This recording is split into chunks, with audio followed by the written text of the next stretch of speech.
Djegui Karine, bonjour. Bonjour René Sogo. L'insuffisance rénale est une maladie silencieuse mais aux conséquences graves lorsqu'elle n'est pas détectée à temps.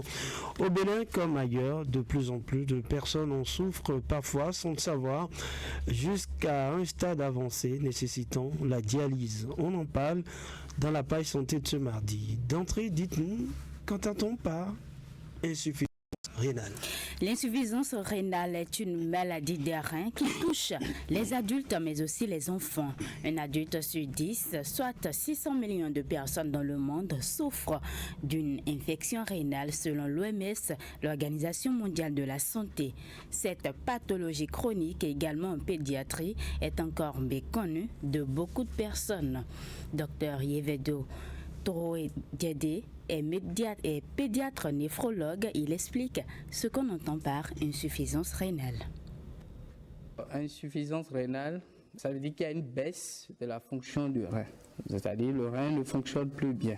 Alors cette baisse de la fonction, ça peut s'installer de façon très rapide, en termes de quelques heures, quelques jours, quelques semaines, et potentiellement réversible. Et donc dans ce cas, on dira qu'il s'agit d'une insuffisance rénale aiguë.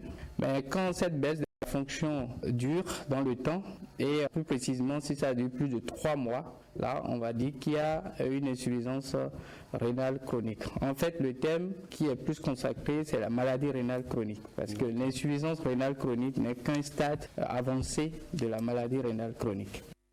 Alors, quels sont les signes qui doivent alerter? Il faut dire que l'insuffisance rénale aiguë, elle s'installe rapidement chez l'enfant. On constate qu'il n'urine pas et parce qu'il n'urine pas, il prend du volume, il a des œdèmes.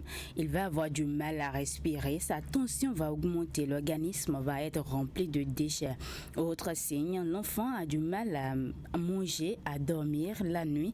Il a des troubles de sommeil, des troubles de comportement et si rien n'est fait, ça va à un stade un peu plus avancé dans l'insuffisance rénale aiguë. Par contre, l'insuffisance rénale chronique est asymptomatique chez l'enfant. Il y a de petits signes comme l'anémie et si rien n'est fait, il évolue au stade terminal qu'est la maladie chronique. Et pour comprendre les facteurs de risque qui conduisent à cette maladie, écoutons le pédiatre néphrologue Yvedo Toro Djedé. La première cause chez nous, c'est le paludisme grave. Plus d'un enfant sur deux que nous recevons dans nos services atteints d'insuffisance rénale chronique ont un paludisme grave, surtout chez les moins de 5 ans. La deuxième cause d'insuffisance rénale aiguë, c'est les infections bactériennes sévères. Troisième cause principale, c'est les infections urinaires. Il y a des germes qui attaquent les voies urinaires, qui attaquent les reins, qui peuvent donner une insuffisance rénale aiguë. Et quatrième cause, c'est les maladies diarrhéiques. Un enfant qui fait de la diarrhée et qui vomit peut rapidement faire une insuffisance rénale aiguë. Quand on regarde chez l'adulte, c'est le diabète, c'est l'hypertension artérielle. Ça, c'est les deux premières causes d'insuffisance rénale chronique chez l'adulte. Mais chez l'enfant, ce n'est pas le cas.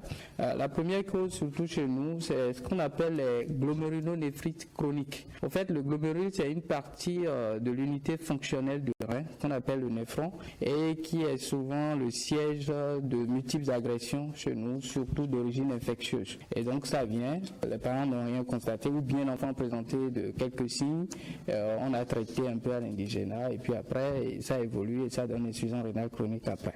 De temps en temps, on a des causes liées à des toxiques. Vous savez, il y a des gens, parfois, ils se livrent à des tisanes de façon intempestive et qui peuvent parfois évoluer. Alors, nous avons le VIH.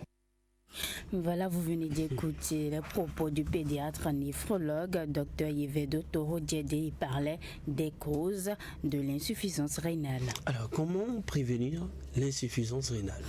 La prévention repose sur le fait de boire beaucoup d'eau chaque jour, éviter l'automédication, le contrôle régulier de la tension artérielle et le diabète, réduire la consommation de sel, d'alcool et de produits toxiques, faire des examens de contrôle notamment chez les personnes à risque.